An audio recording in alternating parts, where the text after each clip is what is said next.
Hey everybody, we're back, and first off today I'd like to start with just a shout out to a company. I'm not in any way, shape, or form affiliated with them. I wish I was. I stand to gain nothing on this, but they went above and beyond. The company is Ronin Tactics. If you haven't heard of them, you should. The owner of Ronin Tactics, Tu Lam, he's a special operations veteran, and he is an instructor and also sells awesome products that come from a whole career of real-world knowledge. So anyways, here's the story. I ordered a belt. I ordered his Senshi belt, which is a pretty awesome rig. I can't make eye contact with Jeff right now. He's making me laugh. I have that sort of power. And anyways, I ordered this belt, the Senshi belt, and it's expensive as shit. So I really went all in. I've wanted it for a while. Disclaimer, don't tell our wives. Yeah, don't tell our wives. But I'm taking a low light course with an instructor here, in 2 weeks, and I wanted a new rig. I've been wanting this for a while, and I decided to treat myself nice. And anyways, I got my confirmation email, and it said, due to high volume, shipping or processing takes 10 to 12 days, basically prior to shipping. And that's just, that's not going to get here on time for this course that I've got coming up in 2 weeks. So anyways, I reached out to him at about 1:30 a.m. last night, because that's how I do things, and sent an email directly to and this afternoon I get an email from him, and here's basically what I said. I said, hey man, big fan. I've got a course coming up, and I really wanted to run this rig.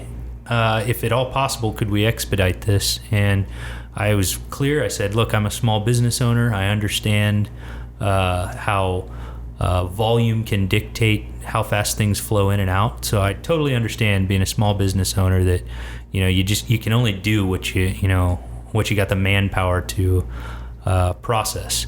So anyways, this afternoon, I get an email directly from him and said, hey, we got you taken care of. It's going to go out first thing in the morning. So this is a big business, he's doing very well. The owner of the company emails me. He doesn't know me, or anything like that, but the owner of the company emails me personally and says, hey man, I got you. Basically you're going to have your belt for your course. So I just think that was pretty cool. So anyways, check out his YouTube videos, go to his website. Totally awesome. The guy's kind of a legend. You would be doing yourself a disservice if you didn't at least check it out. Anyways, let's talk about today's episode. This episode is primarily mindset, Jeff? Would we call it mindset? I would call it mindset. Okay. It's mindset with probably a small sprinkling of actionable how-tos, but primarily mindset. Brace yourselves. This one's going to kick you right in the face. So today I was weed eating, and I was trying to think of tonight, we record in the evenings, and I was thinking of what we could talk about, and we've taken a lot of calls. They've all had similar characteristics, and basically I can sum it all up. The way I sum it up is, there's a saying, burn the boats. Well, not everybody can burn the boats right now, right? So in this industry, the profit margins are slim, the volume's not very high out the gate, and most of all, people don't have a lot of skin in the game when they start becoming instructors. It's a side project, it's a hobby, and so they don't ever treat it as if though they have to burn the boats. And I think because of that, through that that little mental barrier, they don't ever take themselves too seriously. They don't approach it as if though they could lose everything, because really there's little to lose. A couple $100 to become an instructor. That's something most people can absorb.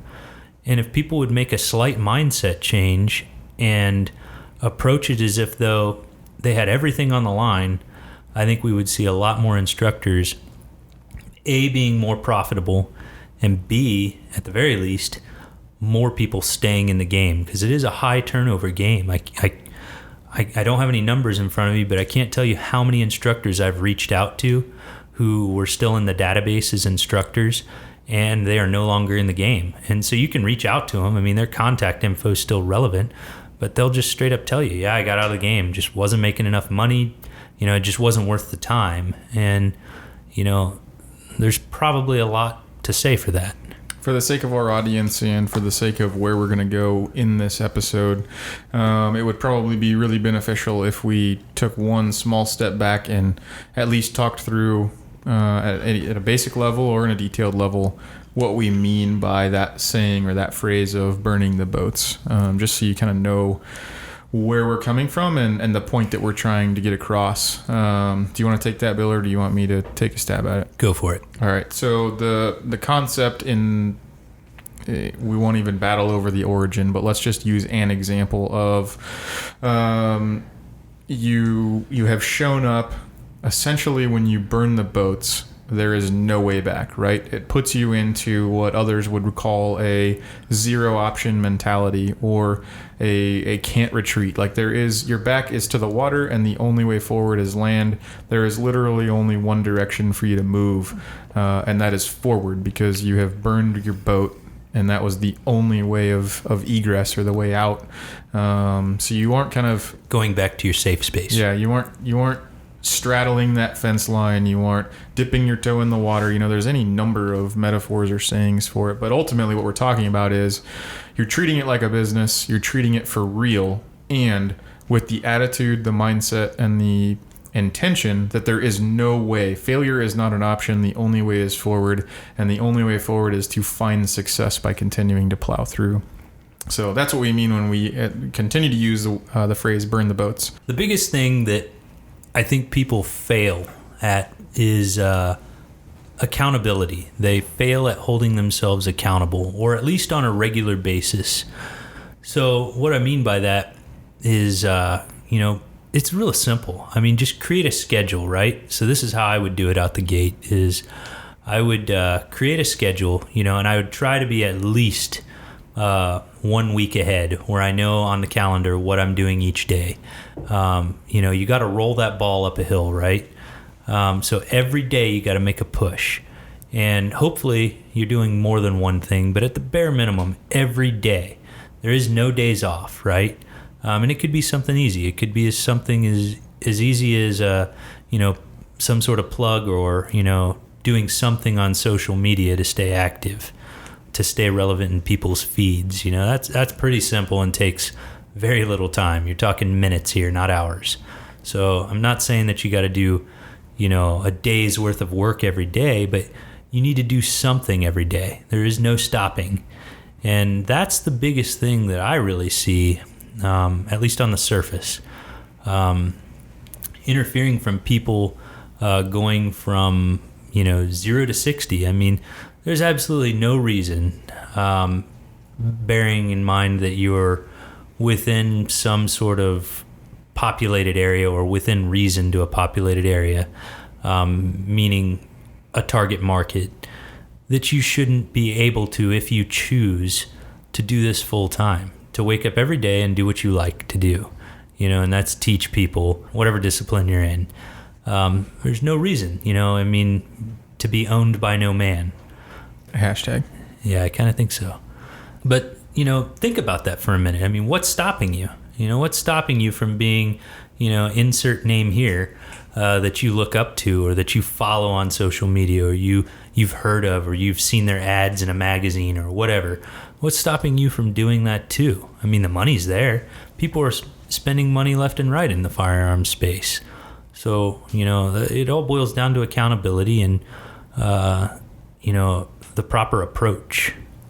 Yeah, I think one kind of example that Bill and I have implemented over the last year and a half or so in our business was a concept that we had heard from a handful of the gurus that we train with or study. And the concept was, because I'm the insanely detailed one that has to map everything out and then go implement it strategically, because my brain doesn't function any other way than doing that. And so as a result, it was more of thinking strategically, right? So like, where do we want to be this year? Like, what is the 12-month goal of Flashbang Creative or of Inalienable Arms or any of the other ventures that we're involved in? And while I would never say that thinking big or thinking with vision, long-term, things that seem intangible when you conceive them now is wrong, there was this concept that one of the folks that we train with had shared with us, and it was almost just one of those straight up mind blown moments. And that is that there's no such thing, or there's no reason, there's no place in this world for a strategic annual plan, because in all reality, a year of time is simply 52 different sprints. A year is no longer quarters. It's not 4 quarters. It's not 12 months. It is 52 sprints. And that couldn't be more true. As soon as those words came out of his mouth, it just hit me straight between the eyes. The way that we seem to work habitually is by a week anyways, right? So you grind through the week. The weekend comes. You do whatever it is you do. In this case, it's probably train or host a course, and then you're back at it again. And again, in most of our cases, you weren't full-time instructing, and so it's grinding through your day job and then spending 2 days on the range and then going back to the grind again. And so the important thing to know there is just recognizing that it's 52 sprints to get to that goal, not one massive, long, drawn-out goal that you have to just not know which bite of the elephant to take first. And that was a really big mindset shifting concept, metaphor, whatever the right word is for it, that Bill and I have employed in our business. And to break that down even farther, I mean, it was difficult to even think of a week and say, what's the one thing we need to accomplish this week in order to move the businesses forward, to the extent where we started focusing on what we just call internally as micro goals. Yeah. So yeah, we were so big picture oriented back in the day. And that's because when anybody starts a business, they're just dreaming, they're scheming, they're so infatuated with the newness of, it's like having a child and, being able to grow it, as rapidly or as slowly as you want. And there's so many different ways you can go with things. It's easy to get lost. Yeah, jumping into that swimming pool of squirrels, basically. It's just way too easy to get distracted by them all. And in the end, at least if you're anything like either of us, chasing squirrels is really easy to do. Everything looks like an opportunity. So you pivot, you change, you move, you adapt, and you burn so much time. Yeah, we probably wasted a year. Yeah. I mean, we moved forward, don't get me wrong, but it was what I would consider now, it was a waste. Right. Because we were so focused on a large picture instead of working it backwards into smaller little segments. Yeah. So we internally started adopting a different term. Instead of the 52 sprints, where our mind is in the focus of 52 sprints. So each week we're in one sprint, but each day we're in the micro goal mode. In other words, every day Bill and I are in communication. We sit down in the morning and we write out what are the micro goals, what are the must-haves, the non-negotiables, the things that have to be done today in order to advance us forward and progress us just that little bit, right? In a lot of the books or in a lot of the mindsets and concepts of the super elite forces like the Navy SEALs or any really of the special forces, they generally refer to it as that term of the 1% advantage. So how can I get that 1% edge over my adversary?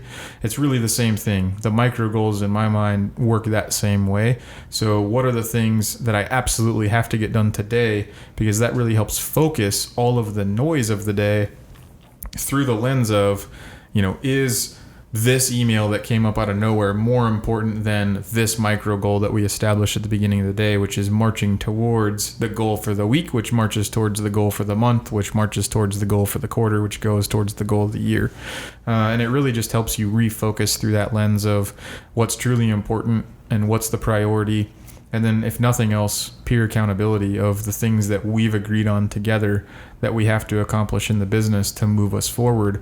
That I know that if I've committed to Bill that I've got these 6 micro goals I need to get done today, if I don't get them done, then I've let him down, and I'll carry that with me. So, things can always be renegotiated. You can always, reset expectations and move a micro goal to the next day if it evolves. But yeah, and shit happens. Right. I mean, things come up in our family lives or daily lives, or there's a hiccup here or an emergency there, a website crashes, or be it our own. Right. God, I remember when our website crashed. It was awful. Yeah, that was a fantastic. It was a great learning experience. Yeah. We figured out how to not ever have that happen again. Yeah. Thanks, vendor. Yeah, so I mean, just maybe to change gears or maybe pop even back a little bit to some of that time that we were just talking about where we describe it now looking back as wasting it. A note that I had written down before we started the podcast was dabbling. Dabbling is like the ultra nemesis of any progress in general. So while dabbling is okay if you're experiencing or, if you're investigating an opportunity, you just need to be extremely conscious of when you're dabbling, because dabbling is the time that just hemorrhages from you, and at the end of the day you'll look up and there's your list of micro goals and you've accomplished nothing because you chased down that 1 or 2 squirrels and ended up dabbling in them all day long. One way I've always looked at it, and this might be different for everybody, but there's that saying, I don't know how it goes, but basically do something you love and you'll never work a day in your life. Well, there's 2 sides to that coin, because as it turns out, most people get into this field because it's something they love, because it's something they're passionate about. But in turn, because they're just passionate about it, they dabble, and in return, they never work a day. They don't Right. put in the work. I mean, it's hard work to create a business, to create a brand, to create a following, to have your revolving doors cycling at all times, people coming in and out, back again, like a machine, like pistons. It takes a lot of work to build that wheel. It's like Jeff and I were just talking a little while ago. It's like spooling up a flywheel. It takes so much energy to get a flywheel turning, but once it's going. And so many people come into this field but don't put in the work, and so it's kind of live by the sword, die by the sword. By that adage is, you may not, you're doing what you love, but you never worked a day in Right. it. Yeah, and some might say oftentimes too, or I've heard it in the past, where if you aren't reaching or obtaining the level of success you wanted in the business that you created, sometimes all you've ended up doing is creating yourself a job. Well, there's plenty of jobs out there that you can go work with none of the headache, none of the hassle, and almost none of the responsibility working for somebody else. So you got to make sure that you're doing it with purpose, with reason, and with intention for the grand scheme, that you ultimately build it to be larger than just a job, and it turns into more of that life's work or the passion, to where you go about every day feeling blessed to the fact that you're getting paid to do the things that you're doing. One of the other notes I had written down as well was one of the earlier gurus that Bill and I kind of mentored with, and that was that ultimately, and Bill actually opened the episode with it, that accountability is key. The other way that we've said it in different episodes prior to is that not necessarily accountability is key, but that there's no such thing as $1 million idea, only $1 million execution. So in a lot of ways, I think of accountability being very minced words with execution and taking action. You've got to find a way to get over yourself and put that fear aside and just move forward. And a lot of times, if I say that, people actually misinterpret that kind of communication as like this strange level of confidence, or wishing that they had the confidence that Bill or I have when we talk with them. And there's this really, really conscious decision and activity that goes on in both of our minds when we're on stage or when we're present in a conversation. And what may come off as being extremely confident is really no different than us being so self-aware that we're feeling fear or we're feeling anxiety, and we're actively suppressing it because we know that that's actually a physiological response that says keep going, because you're exactly where you need to be right now.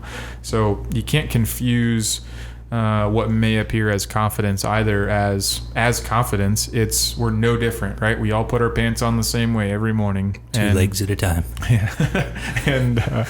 and we just, you learn to adapt. You become more comfortable with putting yourself out there, and you take action.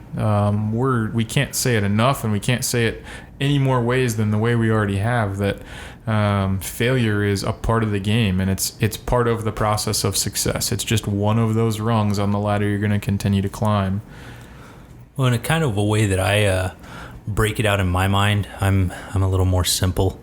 No. Here's an example, and I was thinking about this the other day while I was playing with my son.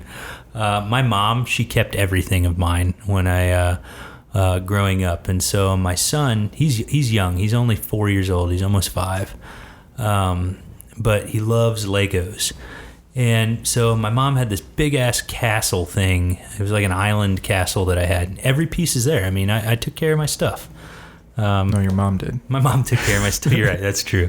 But anyways, take it like Legos, right? So I'm looking at the cover for this damn castle, and I'm like, holy shit, this is a lot, right? You could not build that castle if you just looked at the big picture. If you looked at the cover, you couldn't do it. You couldn't recreate it. So what do you do when you build a Lego castle? You do it piece by piece and step by step. And slowly over time, it becomes from this shape that you don't even know where the hell it goes to a damn island castle. You know, I mean, that's how business is too. I mean, you got to look at it piece by piece, one step at a time. If you can break it out into micro goals, into a move. We'll take step one as day one. Day one is tomorrow, or after this podcast drops. That's day one. Day one, you might have 5 moves you got to make, right? Day 2, step 2, you might have another 5 moves you got to make. But over time, you're going to hit that, you're going to build that castle, and it's going to be yours. I mean, that's stupid and sounds poetic, but it's true. I mean, that's exactly how it's done, piece by piece, step by step. You can't just go, from, ground zero to, the finished product. It doesn't exist. So Bill doesn't know I'm going to talk about this because we didn't talk about Legos in our prep work for the episode, but I'm really, really glad that he brought up Legos as part of the conversation. So the history and the story of Legos as a company, as an organization, actually goes hand in hand with what Bill just described, and he doesn't even know it. But Legos originally was one big container with all of the pieces inside it and a picture on the outside of the box, just like a puzzle, right?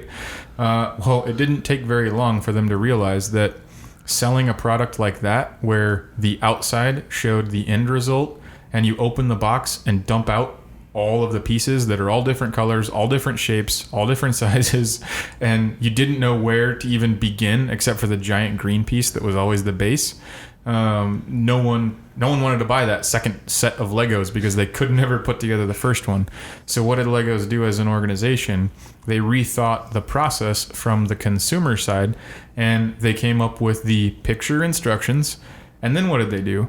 They color-coded their pieces, and they put them in a bag individually. So all the yellow pieces come together.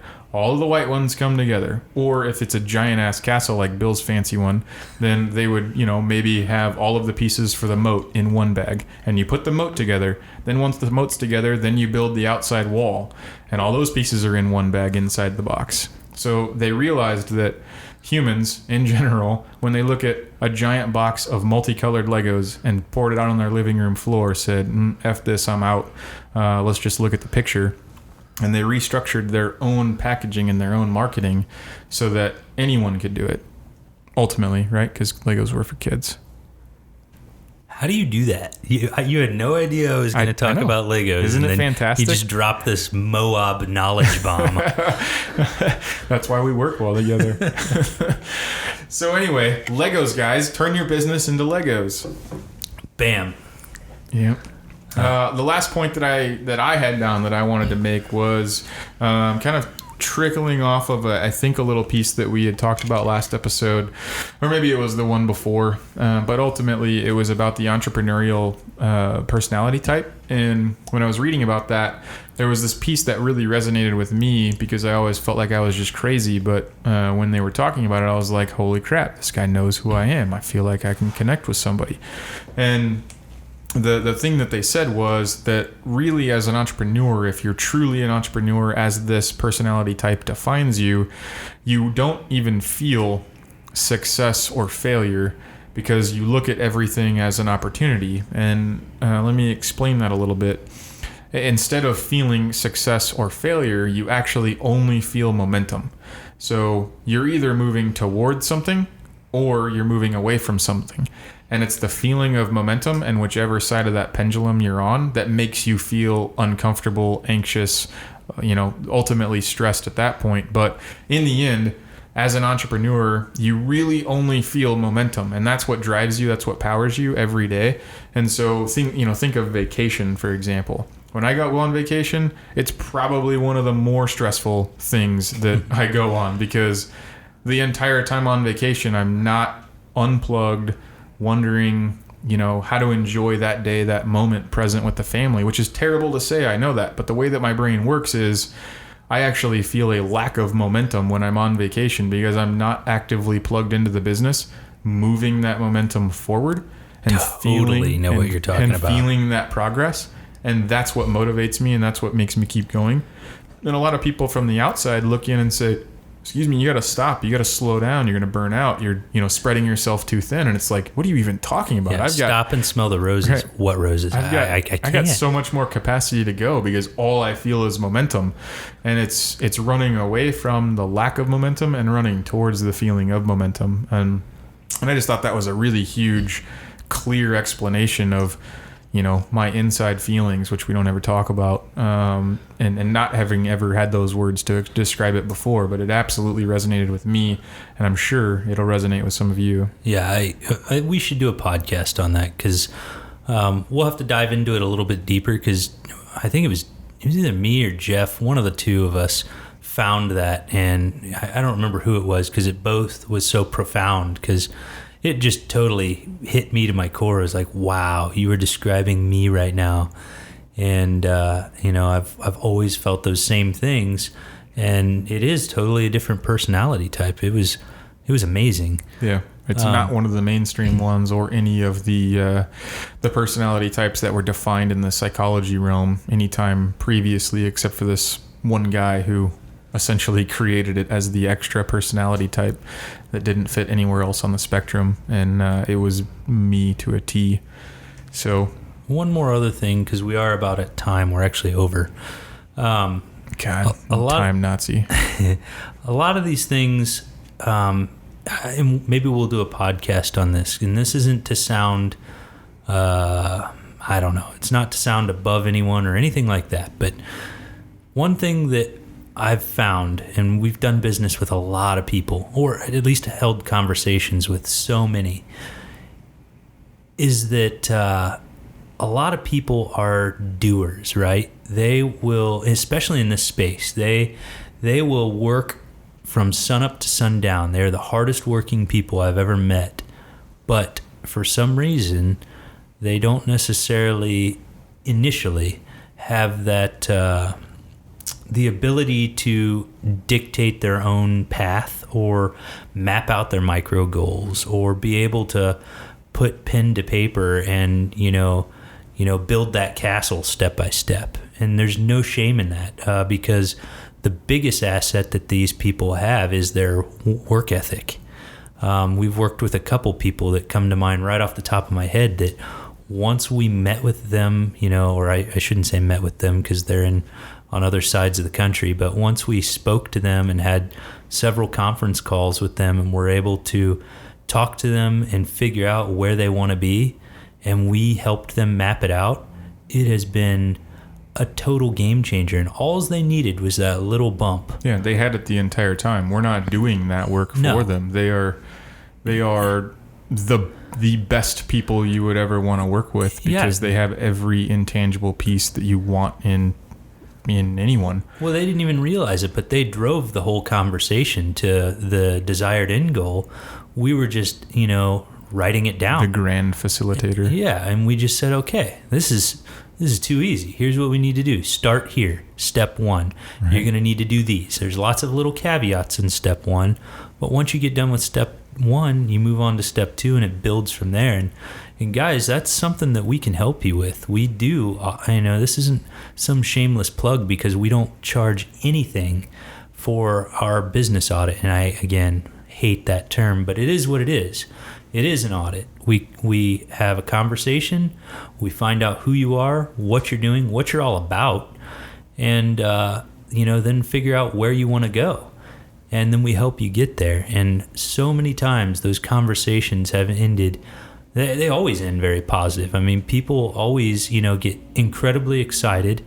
I don't think I've ever had one go sideways. I can't think of any. Well, actually, I can think of one, and it was my first time ever cold calling someone, and it was the wrong guy to talk to, but whatever. If you guys would like to have that conversation with it, it's free. We don't charge anything for it. We're literally here to help. We're giving our time to you. You just got to reach out. That's all. And so that's not a plug per se, because we're not monetizing it. We literally just want to help you guys out. Yeah, because what Bill isn't saying is that you're plugged in to the core purpose of what our business is plugged into as well. And so, because we're aligned in that regard, if we can help you do better or reach more people or reach further or expand your network, then we're all pulling towards that same purpose. So when we say that, it's free and it's no strings attached and we just want to help, it's exactly why, because we look at that as an extension of ourselves, and you're able to reach areas of the country that we aren't geographically able to reach as easily, and you have an audience that is already captive, and we want to see you succeed in that regard. And as I was thinking while Bill was talking, the way that I would describe that point is one of the most powerful pieces and forms of communication, and I would even call it a tool that I have learned over the years, is if you are an active listener, and I think we may have talked about this before, but if you're an active listener, in other words, if you are listening to understand and not listening to respond, then you can really help close that loop for someone and essentially play back to them what you heard. And if you don't know how to do that eloquently, you can simply use the words like, what I'm hearing you say is, and then repeat back the way that you understood or interpreted whatever the statement was. And, we really only do that essentially while applying our experience and our knowledge to what we're hearing and understanding, and helping, maybe paint that post or give you a stretch goal or something to work towards. But at the most basic level, a lot of what that conversation is unpacking and uncovering and discovering what it is you want to accomplish, and then simply doing just that. What I hear you say, Bill, is XYZ, and then you either affirm it or say, nope, we totally missed the boat, and we move forward. And that's where we can come up with those action items and the recommendations and everything else. So try it out. It's just insanely powerful. I don't even know how to describe it. And with that, we are at time. We're 10 minutes over. All right, Mom. This was a long car ride for our listeners. Yeah, this was your commute both ways, morning and evening. Yeah. So anyways, guys, Jeff, you take us out. I always have the last word, it seems like. That's it, guys. Episode 21. If you can't burn the boats for real, if you haven't scaled your business enough to replace your full-time income, there's no shame in that either. Just learn how to I don't even know how to say that. That ain't gonna work. The proverbial saying is, burn those boats. Just adopt that mindset. Replay this episode a handful of times until you understand what the message that we were trying to convey. If you think we're insane and you don't know how to interpret any of it, give us a call. We'd be happy to work through it one-on-one with you. And with that, guys, we will talk to you next week.